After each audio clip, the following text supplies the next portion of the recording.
po, eto naglalabasan na po. Alam niyo, DOE, tsaka kayo kung puring-puri po nila ngayon si ano bang pangalan nung DFA? Katakot-takot na papuri ang inaabot dahil daw silent negotiation, ang galing-galing daw, silent lang daw pero yan yung trabaho na silent diplomacy pero may resulta dahil tayo po ay pinayagan ng Iran na paglabas-pasok ang ating tanker. Ang unang tanong ng mga tao, meron ba tayong sariling tanker? Oil tanker? Meron pala. Ngayon lang natin nabalitaan, kino-question po ng mga tao yan. Ikalawa, ang pronouncement po ng Iran, na nababalitaan namin sa international media, maniningil sila ng toll. Wala pong binagit na maniningil kami ng toll. Ganito po ang balak ng Iran, di ba? Yung mga bansa na hindi dikit sa US at Israel, mga hindi kaalyado, mga hindi talaga, tayo Pilipinas pasado dyan kasi sa totoo lang po, wala tayong bilang sa international na mga laban-laban. Di po tayo. Narinig nyo ba na tinatawagan namin ng Pilipinas? Tumulong naman kayo sa pagbubukas ng Hormuz. Yan po ang katotohanan. Wala po tayong bilang pagdating po sa mga tigmaan. Okay. Eto po.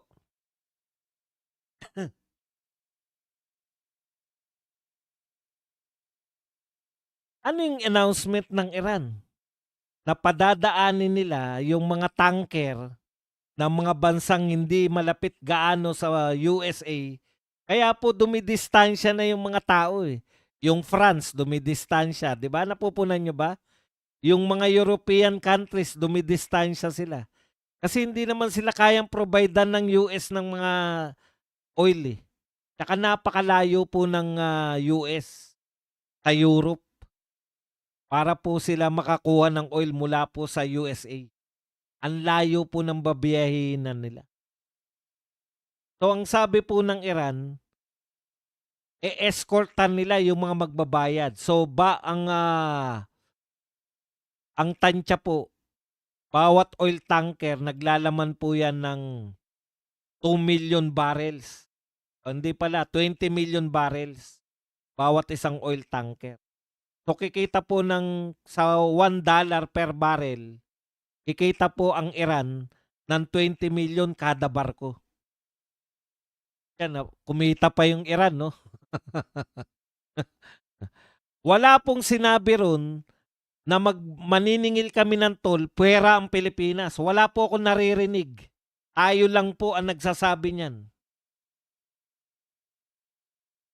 Wala po tayong naririnig. Kaya believe ka rin talaga eh. Ngayon lang po may kasunduan tayo sa ibang bansa na walang kasulatan. Putal, alam ko lahat ng kasunduan. Magdedeklara lang nga po, magdedeklara lang po ng emergency. Meron pa pong kasulatan eh. Yan pa nagkasundo ang Iran at Pilipinas. Parang napaka-special naman ng Pilipinas, no? Pinapayagan tayo. Tayo lang po ang hindi magbabayad. Teka nga pala muna. Meron ba talaga tayong oil tanker in the first place? Baka naman wala tayong oil tanker. O ngayon, kaysa nakikialam yung DOE, Department of Energy, ito po pakialaman nyo. Sabi nyo, wala tayong control sa presyo ng langis. Bakit po tayo ang pinakamataas sa mundo na itinaas? 3-month oil price increase. Ang Taiwan po, 25% lang ang tinaas. Alam nyo po ba kung bakit 25% Thailand 28%, Singapore 50.4%. Ang taas po ng langis noon sa Singapore. Mukhang na-overtake na natin. Ang Pilipinas po 123.6% ang tinaas natin sa loob po ng 3 buwan na oil price increase. Grabe po ang Pilipinas. Kaysa po nakikisawsaw kayo, Garin, Secretary Garin sa Hormuz. Wala naman po talagang silbi ang mga magsalita man kayo. Patunayan nyo muna na may oil tanker tayo bago kayo magsalita niyan. Yung pala wala tayong oil tanker. Okay. Ang tanong lang po ay ito. Bakit po kayo lahat nakatutok sa Hormuz? Lahat na kayo, sinasabi nyo na Hormuz. Ang suggestion ko sa inyo sa DOE, buksan nyo yung mga libro nitong mga Petron, Shell, at kung ano pang mga gasolinahan. Lahat po ng gasolinahan, magbukas kayo ng mga libro. Ipapaliwanag nyo sa kanila bakit ang laki ng mga itinaas nila. Justified ba yan? Isa lang po ang krisis. Yun lang po yung Iran war. Pare-pareho po yung mundo, dun lang po nakabatay. Bakit ang Pilipinas ang pinakamataas ang in-increase? Hindi niya po ba pwede talagang kausapin yung mga oligarko? Takot ba kayo talaga kay Ramon Ang? At sa iba pang pasensya na, si Ramon Ang lang ang kilala ko eh. Lahat po ng may-ari ng gasolinahan, takot kayo? Grabe naman takot yan. Yung bumagsak na Kisame, si Ramon Ang din yun, na may kasalanan yan. Wala rin. Ni salita, wala man lang kayong sasabihin na may mananagot, wala. Ang hinahanap pa ni Ridon, kanino raw panahon na ginawa yung Kisame na yun? Puta, balak pa yata sisihin si Duterte. Buksan nyo po yung libro nila at tanungin sila, bakit po ninyo, ang laki naman po ng ipinatong yung tubo. Tinamantalan nyo naman. Tayo po ang pinakamataas na itinaas sa buong mundo. Daig pa natin yung mga nasa gerahan eh.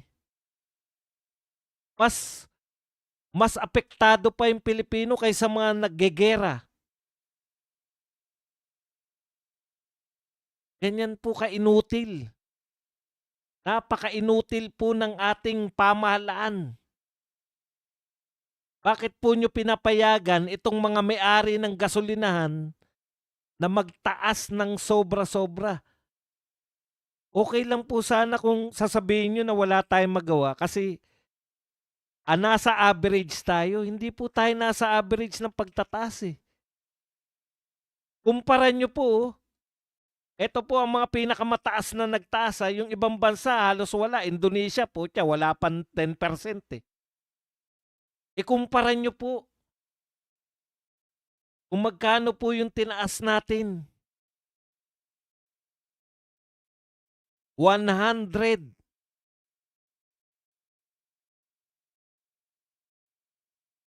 Ano ba?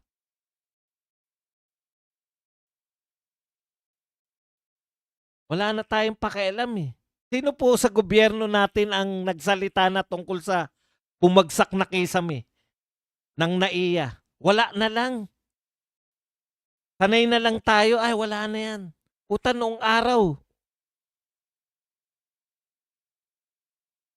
Nung panahon ni Tatay Digong, pinagmumura niya yung laglag bala, wala na kagad laglag bala. Ngayon, direkta na. Wala nang paligoy-ligoy, ninakaw na si 7,000 sa Australiano. Diyan sa NAIA. Bumagsak ng Kisame. International Airport, bumabagsak ang Kisame. Ang gusto pang palabasin ng mga DDH, Duterte diehard haters. Kasalanan na naman ni Duterte. Bakit pa tayo nagbabayad sa NAIA kung ang lahat ng masisira diyan isisisi nyo lang kay Duterte? Walang pananagutan. Nag-brown out, heads must roll, walang nag-roll na head. Nakailang brown out pa. Yung pala gusto lang ibenta. Pagkatapos ng brown out diyan sa NAIA, tuloy-tuloy na brown out, nasira naman yung radar. Ano man ang tawag doon, hindi makalapag ang eroplano sa buong Pilipinas dahil nasira ang radar. Bumabalik na lang sila kung saan. Pagkatapos, may naglarong mga daga. May mga surot. Yung pala, ibebenta nyo lang yung operasyon na NAIA. May kumita. Kada may magbebenta, may kumikita. Tandaan nyo po yan. Kaya pag may nagbenta ng ginto, may kumita dyan. Pag may nagbenta ng mga lupain ng gobyerno, may kumita dyan. Mga mukha kayong pera lahat. Tapos pag mangungutang na naman, utang na naman ang solusyon. Mamimigay ng konting ayuda pero sangkatutak ang inutang.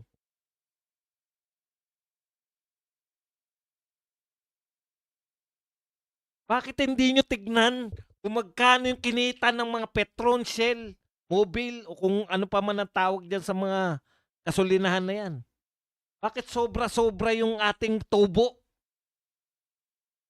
Hindi yung nakikialam pa kayo sa Hormuz. Hindi yung may mga pronouncement pa kayo. Itigil nyo na ang digmaan. Puta, kala mo mga may nakikinig.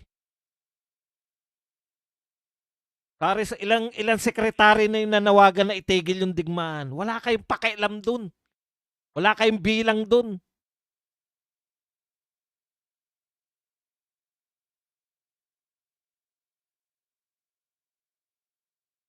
Pati pagpapatigil ng digmaan, kayo?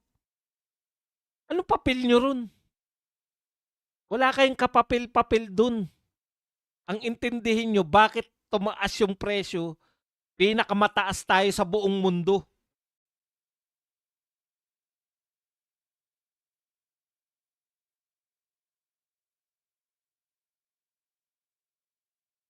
%128%. Pera pa yung etong week na to. Parating pa lang sa Martes. Mas mataas pa. Yan ang pigilan nyo. Yung greed. Yung kasakiman. Paano nyo pa pipigilan? Takot kayo sa mga oligarko. Kung maka-epal naman yung mga oligarko na yan, kala mo sila tagapagligtas ng Pilipinas eh. Meron pang third force eh. Sila daw mo pamumunuin utot nyo. Ngayon, lantad na lantad. Alam nyo po, kaya wala tayong tiwala dyan sa mga yan. Negosyante yan eh. Ano ba nasa isip niyan? Tubo. Kung makakapagpatubo sila ng inaalaw sila, wala naman kayo naririnig eh. Meron po ba nagalit sa gobyerno natin? Sino ba ang DOTR? Wala man lang nagagalit sa inyo na may nabagsakan sa NAIA? Sa Kisame? Wala na tayong pakialaman eh. Ano man ang mangyari dyan? Wala nagagalit. May magnanakaw. Merong taxi driver na naningil. Idol na pop. K-pop. Korean pop idol. Pucha, sisingilin nyo na yung libo-libo-libo.